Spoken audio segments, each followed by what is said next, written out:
What is going on, everybody? Welcome back to Blitz Fantasy Football. My name is Ryan Linkletter. I'm here with Bryce DeGroat. Make sure you check out that description. We got a free draft guide to help you win your league and set you up well with a great draft. You got sleepers, busts, rankings, everything you need in there to be successful. Also, join our free community. You get advice from us within seconds and go through and look at that. But today, we're taking a look at the biggest risers and fallers in those rankings after week one of the preseason. Bryce, let's pull up Twitter right now. We got my post in here. Obviously, the funny part is I post these things. 2 hours later, we get some big injury news from Jeremiah Love. I think we should start off with him for sure. High ankle sprain. What are your thoughts on him now? Yeah, I'm very concerned. I mean, I was already kind of out on him at ADP, so it's not really a concern to me from my drafting perspective. But overall, just how this injury went about, it went from he could have returned in the game to gonna miss a week of practice, and now they're hopeful he could play week one, which is 4 weeks away. So I think it's a little concerning how quickly things escalated.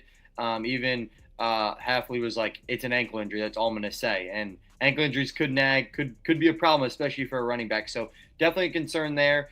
To me, with Jeremiah Love, when it comes to fantasy, just how far is he going to fall? He's not a second rounder, in my opinion. Even third rounder, I get a little uneasy, especially around like the Kyron and Jacobs range. But it gets to a point where he falls too far. You got to go get this stud. We all saw how good he was in that game. Yeah, I think Jeremiah Love proved in that first game. This is why he made this graphic for me. Was he had 14 touches, all with the first team, played 16 out of 22 snaps compared to Tyler Algier's 6. If Jeremiah Love is going to cash in on his ADP, which is within those top 12 running backs, you need to see that workload because the Cardinals' offense is not projected to be a great one this year. They have a very tough running back schedule, and if Jeremiah Love's not playing enough, that's really going to hurt his fantasy value. So I was excited to see that. It's very unfortunate that he is suffering that high ankle sprain. I view him as more of a mid-third round pick. I do think we both love Kyron Williams, and I think that is very fair to take a look at Kyron probably over Jeremiah Love at this point. So I think he's trending down in the wrong direction. Another guy that got injured, DJ Moore, another high ankle sprain victim here for the Buffalo Bills. Another guy that's availability for week one is in question. Bryce, me and you are on record saying we're not super high on DJ Moore's outlook now with the Buffalo Bills. I saw and I continue to hear all these reports that Joe Brady's different with DJ Moore. They're targeting him everywhere.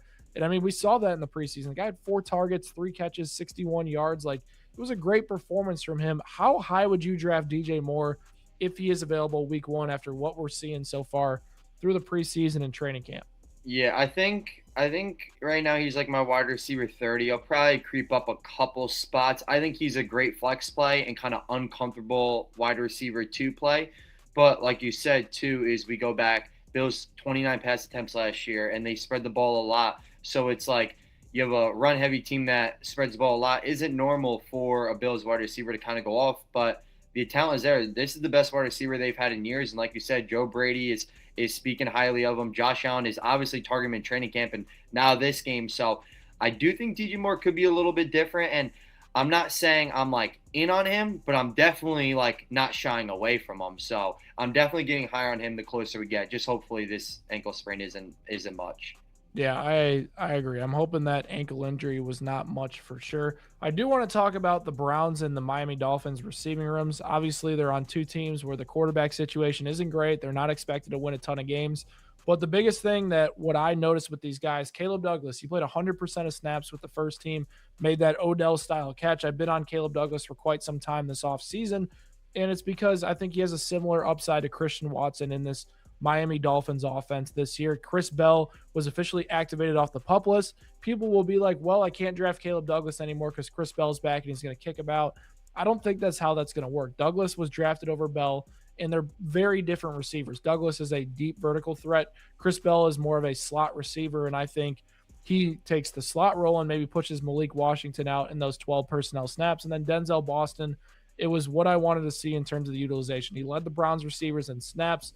Jerry Jeudy was second. Casey Concepcion third. Concepcion is going to play in 11 personnel, and he's going to have designed targets, and that's why I was targeting him earlier this year. But I think it's a mistake to target him over Denzel Boston at this point, who is their clear wide receiver 1 in terms of their usage right now. He's going to play on the outside every single time, and all we hear out of camp is how good Denzel Boston is for the Browns right now. I'm more excited about Denzel Boston at wide receiver 63 than I am Casey Concepcion in those mid-50s for those wide receiver groups. Talk to me about the Browns, the Dolphins receiver rooms, what you're thinking, and are these guys worth even mentioning? Yeah, I mean, Caleb Douglas had that video of him, like, I don't know, doing a little drills a couple months ago, and it looked like he was running at 2x speed. I thought the video was in 2x speed. Kind of opened my eyes, like, this guy can fly. This guy can move. And especially if he can make grabs like that, like he made this past week, I mean, that's pretty well-developed receiver that is entering a room that has absolutely no target comp at all. I mean, there's a lot of guys, but a lot of mid guys. So if he can kind of separate himself as a better receiver, he's going to get those looks for sure. And then Denzel Boston, I mean, the guy's gotten glazed literally all offseason. People comparing him to Mike Evans, people saying this and that. Like, Denzel Boston hype is real from coaches and from players. Heading into the draft, I think KC is the more talented receiver, but I think Denzel is the better fit and definitely the better option out of Browns receivers right now. Yeah, I like that take right now. And then taking a look at this list, a few running backs on here, quarterbacks, wide receivers. Like, who else on this list do you take a look at and you're like, man, like my big board, that guy shot up a ton? Talking about that, we'll go Dijon Stribling, but the other guy I wanted to talk on real quick is just Drew Aller. I mean, this is a guy, he's not going to play this year, but dynasty perspective, I think this guy is the truth. I mean, I was all in on him, and during the NFL draft, I was higher on him. I gave him Josh Allen comps, and people called me crazy, which it still is crazy. Don't get me wrong, but I've always been an Aller truther, and I think he looked really poised, really good. And you could say, oh, he doesn't really play anyone, but I think this guy just looked like a well-developed quarterback that was making throws that he did not make in Penn State. And I think the future's bright with him, especially in Dynasty. And then hitting on Dijon Stribling real quick. I mean, we were talking about Denzel Boston with offseason hype. This guy's gone times 5 the offseason hype. And this 49ers team gets killed with injuries left and right. He can easily step in and be this team's 2, maybe even their 1. Like, Mike Evans is on the older side. Debo, you don't really know. He could be this team's wide receiver 1. So I think this game kind of put in perspective that the hype might be a little more realer than I think. Yeah, I've been a Stribling, like you can look through all the receipts on my Twitter. I've been a Stribling guy before the draft process, said he was going to go higher than expected, goes in that first pick of the second round. I was like, okay, that's great. Like I was on that one. And then 49ers, they brought in all these veteran receivers. I'm like, like he probably doesn't play a lot year one. Ricky Pearsall goes down for the year with an injury. Mike Evans hasn't practiced in over a week. Christian Kirk is banged up right now. George Kittle, who knows what his status is going to be. Like, Stribling is walking into that situation in San Francisco where he could have easy opportunities in week 1. And then in the preseason, the guy had 8 targets in the first half. Like, he was getting the ball so many times. He had a 63% target share. Like, he was so good in that preseason. So I can't be much higher on Stribling than I am right now. So I love that pick. I do want to talk about Spears and Tracy. Tracy was the interesting one because the Giants deployed a 3-headed backfield in that first week of the preseason. I think it is worth monitoring because Tracy was listed as the RB1 on the depth chart entering the year right now for the Giants. Outsnap Cam Scattaboo. I think Tracy may be trending towards the third down role in this offense. That kind of knocks Scattaboo a little bit and bumps Tracy up, I think, at his ADP. You look at that, and then Tajay Spears is going 92 picks after Tony Pollard right now. He played as many snaps as Pollard. Obviously, it's the preseason. Can't look too much into it, but looked really good. And if he does play on third downs, he definitely has a little bit of value as well. Is there any other guys outside of this grouping here that you would like to touch on as well as a riser? Oh, no, but the other guy I just want to hit on too that's on this list is Jacoby Lane. I mean, that's another guy, a young rookie wide receiver that has gone pretty hyped up this offseason, and he had a good game, a good preseason game, scored a touchdown, made a nice grab or two. And the thing is, this Ravens wide receiver room is wide open outside of Zay. I mean, you got Zay as the 1, you got probably Bateman as a 2, but he could easily be that 3. And I think he kind of separates himself, his play style compared to everyone else in that room, where it's kind of like a different type of player. And I mean, Lamar's talked highly about him too. So I think Jacoby Lane, who kind of got a little underrated because of Mekhi Lemon in the draft, could have a big impact for the Ravens this year. Yeah, so let's go take a look at these fallers. And I want to start this list off by obviously talking about the injury situation. Like I said, the timing of these graphics coming out couldn't have been worse on my end because Tyler Algier clearly gets a bump if Jeremiah Love misses any time. And like I said, he made this list because 6 snaps out of 22 opportunities with that first team was a little bit concerning on my end. And the people are pricing in that Tyler Algier is going to have a solid role. So not much there. But Bryce, taking a look at this list, like, what names stand out to you on this list for sure? Yeah, Cam Ward is my top one. I'm trying to stay patient, but that dude looks so bad this week. The season's only like 3 weeks away. I need bro to lock in. I mean, he went 5 for 12, 57 yards. Doesn't sound terrible, but just go watch the film. It was absolutely horrendous. Not to mention that he's playing the 49ers backups.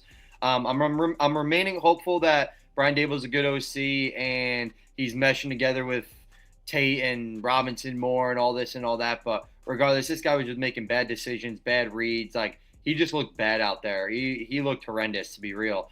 And I need him to lock in because I'm concerned. Yeah, I mean, if Cam Ward is going to perform like he did, against that defense in the preseason, the 49ers second team, Carnell Tate is not going to live up to the expectations me and you have for him. Wandale Robinson's not going to be that elite sleeper like we expect out of him because Cam Ward was so inconsistent. He was holding the ball on too long. He wasn't processing his reads well. That makes me very, very concerned that he can make these type of adjustments and be that type of quarterback one we need him to be to help the other guys in fantasy. And if you are considering Cam Ward late, I would stop that thought. I don't think he's worth drafting right now, and it makes me very concerned. The guy I do want to mention is Isaiah Likely on this list as well. Likely, I'm very concerned with, and the tight end snap shares I think allude to what we're going to get for the Giants this year. And we saw Likely playing a 3 tight end rotation in Baltimore.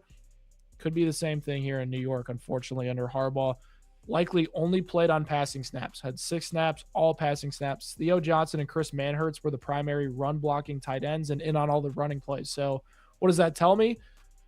Oh crap, Isaiah Likely may not play as much as we expect and could be stuck around that 55% snap share, and he's going to be a very volatile player. I think with this, if Likely can't maintain those passing downs, his ADP is all the way up to tight end 12 now. I like him more around tight end 16 to 18 instead of, priced in tight end 1, and he's going to be splitting time with 2 other guys, and he's going to have to come out on running plays. Yeah, it hurts to hear that. I'm trying to stay true, but agree with you said for sure. I mean, the thing too is a lot of these preseason fallers and risers, like also keep in mind that, and this is just speaking to the viewers, that there are 2 weeks left. Like there's going to be different roles, going to be things changing. This is just after week 1 and kind of what we're seeing from these coaches and what we're seeing from these players. But the next guy I want to talk about and kind of hit on the situation as a whole, but Kamani Vidal. I mean, he was the Chargers' clear 3, and you could sit here and be like, McDaniel said all 3 running backs are going to have a role, this and that. I talked about this in a video recently, and I'm like, he said the same thing in 2024 with Devon Achane and Raheem Mostert, and then Achane comes out here and has 38% of the team's touches and finishes as the RB5. McDaniels is a clown. Like, you guys know his personality, and not personally, but we all know he can be kind of that jokester guy. I don't believe in that, and I think if you're after Hampton, you don't really have value. And I think you kind of have to go opposite of the pack because some people are like, oh, McDaniel said this. We're going to buy Vidal. We're going to buy these backups because he said that. And I'm going the opposite way. I think it's all just bluff. And I think Hampton is the guy. And I think we kind of saw that too just in the preseason as well, that these backups aren't all that anyway. Yeah, I think it's very concerning there, especially for people that are Vidal truthers. Personally, I'm not one of them. I'm a Keaton Mitchell guy as that long shot upside guy in that Chargers backfield that's not named Amarian Hampton. I do want to talk about some usage for these guys and why, like, you're maybe looking at this, like, why is Zachariah Branch on here? He's a rookie. Well, Jahan Dotson played 100% of snaps with the first team as that wide receiver too. He's clearly locked in there. Omar Cooper Jr. played with the 4 stringers. He's the 4th tight end on that roster right now. Adonai Mitchell playing with the first team full time. Eli Stowers, the 4th tight end on Philly's roster, and he came in, played late in that game. That's not a good sign for him, and he's going way earlier than people expect.